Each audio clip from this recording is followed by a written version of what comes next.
السلام علیکم ورحمۃ اللہ وبرکاتہ۔ صلح حدیبیہ کو اسلامی تاریخ کی سب سے بڑی اور عظیم فتح کہا جاتا ہے۔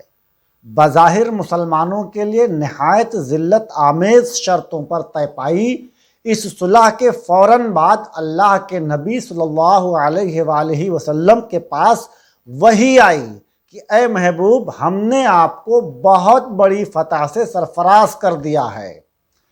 آپ سوچ رہے ہوں گے کہ یہ سب میں آپ کو کیوں بتا رہا ہوں۔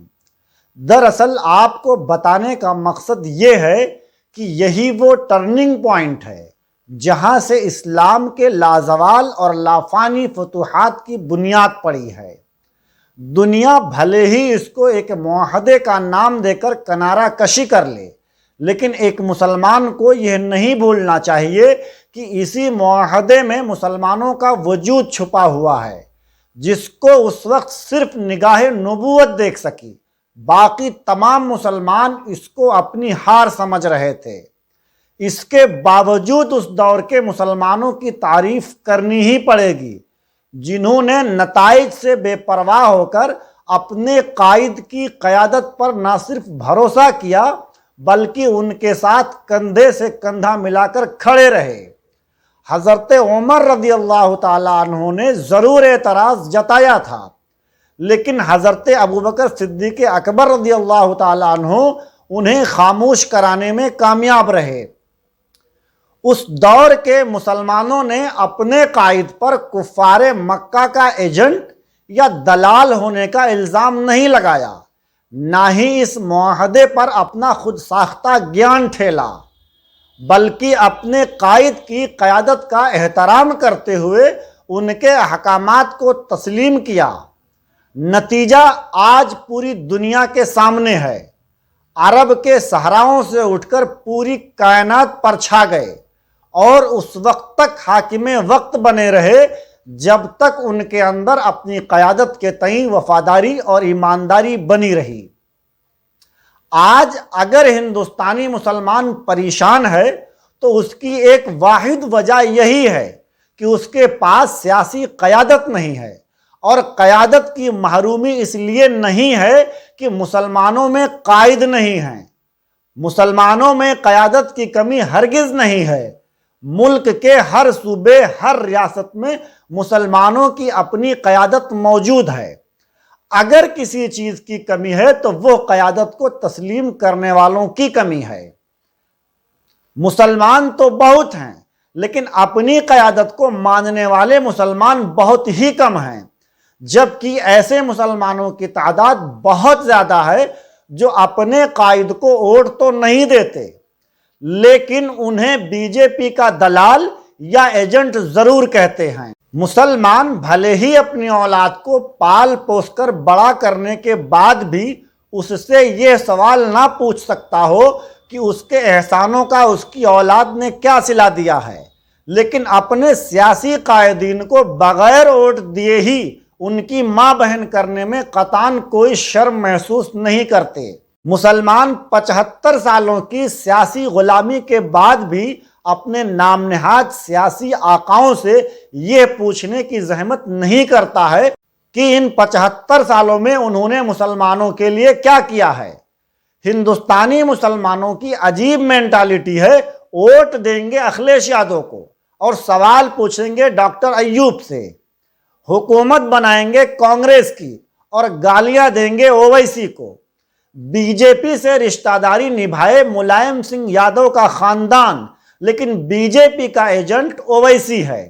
ہزاروں مظفر نگر، میرٹھ، ملیانہ اور مراد آباد جیسے واقعات بھلے ہی سماجوادی اور کانگریس پارٹی کے دور حکومت میں انجام پاتے ہوں، لیکن فرقہ پرستی کا الزام صرف ڈاکٹر ایوب اور اویسی پر ہی لگے گا۔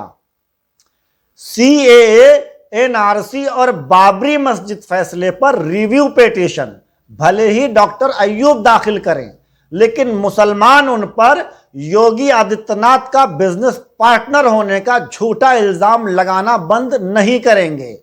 مسلمانوں کی آواز اٹھانے کے بدلے بھلے ہی B J P doctor Ayub کو جیل میں ڈال دے یا NSA لگا دے، لیکن بی جے پی کی دلالی اور ایجنٹ ہونے کا تانا انہی مسلم قائدین پر لگائے جائیں گے جو مسلمانوں کے حق کی لڑائی لڑتے ہیں۔ دراصل ڈاکٹر ایوب اور اسد الدین اویسی دونوں ہی نرم چارہ ہیں، اس لیے مسلمان اپنے تمام کوکرموں کا الزام ان کے سر ڈال کر اپنے دامن کے داغ کو صاف کر لیتے ہیں۔ یہاں یہ بات سمجھ سے بالا تر ہے کہ مسلمان یہ کیوں نہیں سمجھتا کہ اگر اویسی اور ڈاکٹر ایوب کو گالیاں دینے سے مسلمانوں کو ان کا جائز حق ملنا ہوتا تو کب کے مل چکا ہوتا۔ مسلمان یہ کیوں نہیں مانتا ہے کہ جمہوریت میں حق مانگنے سے نہیں بلکہ سیاسی حصے داری سے ملتا ہے، اور سیاسی وجود دوسروں کی دری بچھانے سے نہیں اپنی قیادت کھڑی کرنے سے قائم ہوتا ہے، اور اپنی قیادت اس وقت تک ممکن نہیں ہے جب تک آپ اپنے قائد پر ٹھیک اسی طرح بھروسہ نہیں کرتے جس طرح صلح حدیبیہ کے موقع پر اس وقت کے مسلمانوں نے کیا تھا۔ دراصل تمہاری ترقی کا راز اسی ملی قیادت میں پوشیدہ ہے جس کو تم ٹھیک اسی طرح نہیں دیکھ پا رہے ہو جس طرح صلح حدیبیہ کے وقت مسلمانوں کو اپنے وجود کا راز نہیں دکھ رہا تھا۔ جیسے صلح حدیبیہ میں ذلت آمیز شرطوں کے بعد ہی دنیا نے مسلمانوں کو بطور ایک فریق تسلیم کیا، ٹھیک اسی طرح تمہارے الگ ووٹ بینک سے ہی ہندوستانی جمہوریت تمہیں تسلیم کرنے پر مجبور ہوگی۔ ہو سکتا ہے کہ ووٹ بینک بنانے کے چکر میں ایک بار نہیں بار بار بی جے پی کی مار جھیلنی پڑے، لیکن اگر تم ثابت قدم رہے تو تم کو بھی ٹھیک اسی طرح کامیابی ملے گی جس طرح صلح حدیبیہ کے بعد مسلمان پوری کائنات پر چھا گئے۔ اس لیے اگر آپ سچے مسلمان ہیں تو اپنے قائدین پر بھروسہ کیجئے، ان پر بیجا کسی کا ایجنٹ یا دلال ہونے کا الزام ہرگز نہ لگائیں، کیونکہ یہ نہ تو اخلاقی اعتبار سے درست ہے اور نہ ہی شریعت اس بات کی اجازت دیتی ہے کہ آپ کسی مسلمان پر بغیر ثبوت کوئی الزام تراشی کریں۔ پہلے انہیں ووٹ دیجئے اور اس لائق بنائیں کہ وہ ایوانوں میں آپ کی آواز بن سکیں، حکومت سے آپ کے حق کی لڑائی لڑ سکیں، اور اس کے بعد بھی اگر آپ کی قیادت آپ کے خلاف غداری کا ارتکاب کرتی ہے تو قیادت تو نہیں، ایسے قائد کو کیفر کردار تک پہنچانا آپ کا نہ صرف قانونی حق ہوگا بلکہ مذہبی فریضہ بھی ہوگا۔ ایک مسلمان ہونے کے ناطے آپ کا فرض ہے کہ اپنی قیادت کے تئیں بدگمانی سے پرہیز کیجئے، ہار اور جیت کا معاملہ اپنے رب پر چھوڑ کر صرف ووٹ بینک کی سیاست کیجئے۔ بھلے ہی اس عمل میں بی جے پی جیتے یا ہارے، لیکن آپ کے پائے استقامت میں جنبش نہیں آنا چاہیے۔